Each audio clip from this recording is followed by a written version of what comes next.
first long-time career was with Caterpillar, and spent my first year at their headquarters in Illinois, and then was transferred to Europe. Lived for 2 years in Geneva, lived for 4.5 years after that in Paris, France. I certainly did not go into the business world with the expectation or desire focused on international business. But 12 months after I started with them, I found myself living in Geneva. So going back about 10 years, when I was in junior high school, my parents enrolled me in a French class without my knowledge or agreement. So I took French for about 3 years in junior high and high school before I convinced my parents I had other classes that were important that I had to take. So I assumed that I would never use French the rest of my life, that I had no need for it. And 10 years later, I'm living in Geneva speaking French, and got the transfer assignment to Paris, primarily because of my French capability. So that's just an example of how your experiences are an evolution as opposed to strictly a focused plan where you say, I'm going to go do this international business and I'm going to live here and here. It doesn't really work that way.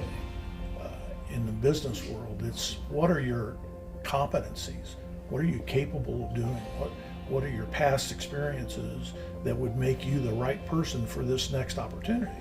The most important one, when you talk about international careers and multicultural involvement, I think that the best word to describe it is empathy.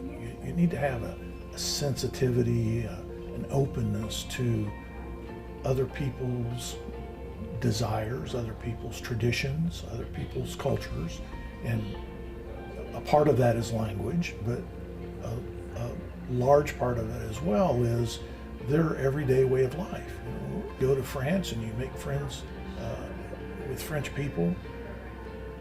Eating an extended meal is a part of that way of life.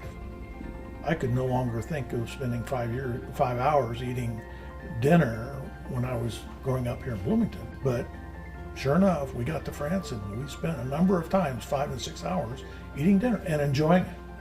You can't start building that relationship until you have a feel for an understanding of where that other person across the table is coming from. What's important to them. It's not what's important to you, it's what's important to them. And once you open yourself up to that way of thinking, then you can progress in an international career and make friends for a lifetime, because I have.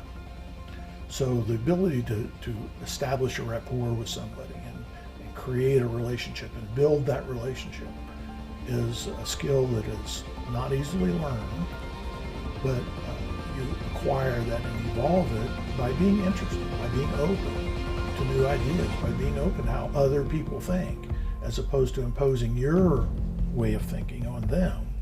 Be open to how they think, and it's this openness and empathy and relationship building that is really the core, not only to business, but to friendship and to politics and everything that goes on throughout your lifetime.